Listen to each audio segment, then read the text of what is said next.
It is Monday, and we're here for a little bit of Q&A. I had to switch up the flow, show you the way that it go. God is good, but his life is hard. But it gets better when you grind it small. I'm just really trying to leave a mark. We tired of being who they say we are. That's the baton, we gon' take it far. Always be real, we don't fake it all. Tired of 9 to 5, just make enough to survive.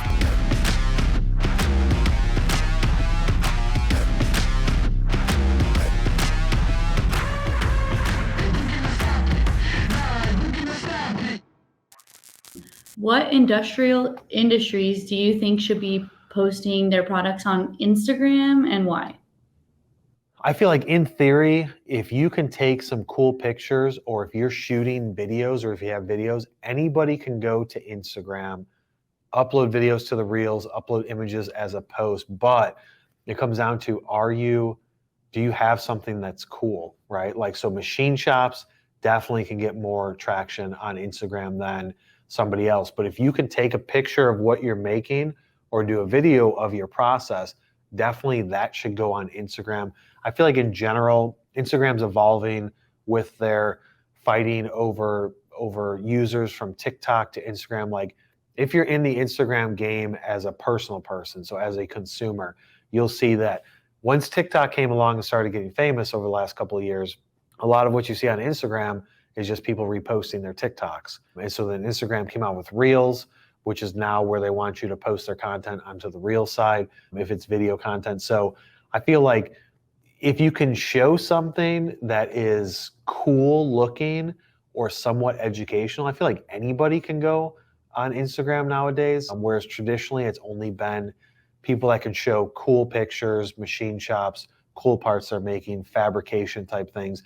I felt like that is what it used to be, but these days I feel like honestly just try it out and see what happens and see if you can get any sort of traction. Don't go into it thinking like I'm going to blow up on Instagram for my manufacturing company. Like, it's going to be a slow and steady race, but keep in mind, like, most people have Instagram and most people are on there. It's just getting their attention. So I feel like my advice would be try it. You got to show something cool. It can't just be always the same thing over and over again. I'm new to the manufacturing industry. How should I go about cold calling? Cold calling sucks. Nobody likes it. If you like it, you are a unicorn. But the way to go about cold calling is you have to understand the people that you're calling, they don't have time. They don't have patience. You need to get direct to the point. So to go about cold calling, pick up the phone, call the people. Now, if you're calling the main number, ask for who's in charge of this decision, who is part of this decision, whatever it is, but just pick up the phone and call. Try and get the name and extension of that person.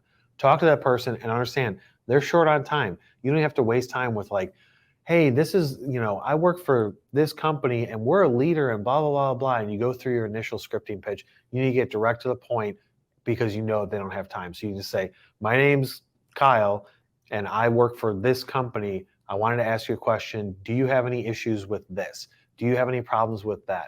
What's the top 2 things that are holding you back from efficiency optimization or something like that? Just go direct to the point and don't waste any time, because long scripts and thought out scripts where you're going into your value proposition first, they're sitting there listening for 20 seconds, 30 seconds. That is not the way to do it.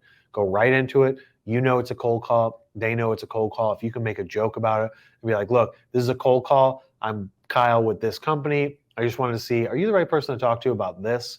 And see what happens. The other thing you need to understand is that 70, 80% of the time, nobody's going to pick up the phone. You have to be ready to leave a voicemail. If you have their email address, you need to send them an email immediately following up after you leave the voicemail, and you just keep on going. Do not take no answers or people hanging up on you or people as telling you no as like nobody wants to buy from you. You have to take that rejection on the chin and move on and keep making those phone calls till you figure out how many calls do you have to make before you get through and talk to somebody.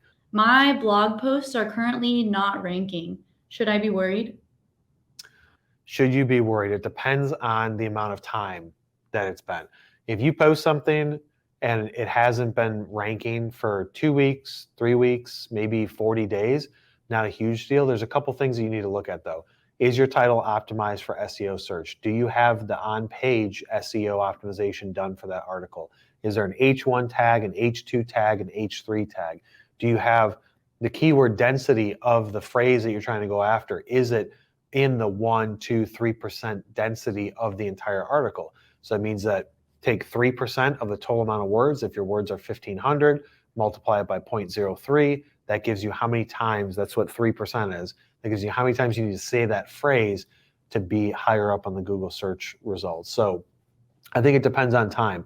If you haven't waited a long time, then don't worry about it. But if it's been 2-3 months and you're getting no traction, no rankings, then yes, I would definitely say that you either need to re-index it through Google search, or you need to change something on the article to make sure it's search friendly. One good way to just kind of kick it in the butt and boost it is that if you write an article, you know it's on-page optimization for SEO is done, you know you're good to go, send it out in emails, post it on social, send it out anywhere you can to get eyes on it so that way Google sees that people are actually clicking it, they're sticking to the article, they're reading through the article, they're spending 30 seconds, 2 minutes on your site, because then Google will say, this is a good URL, let's re-index it, let's boost it up in the rankings, and then track it from there and see how it goes. So with that being said, guys, that's going to end it for today's show.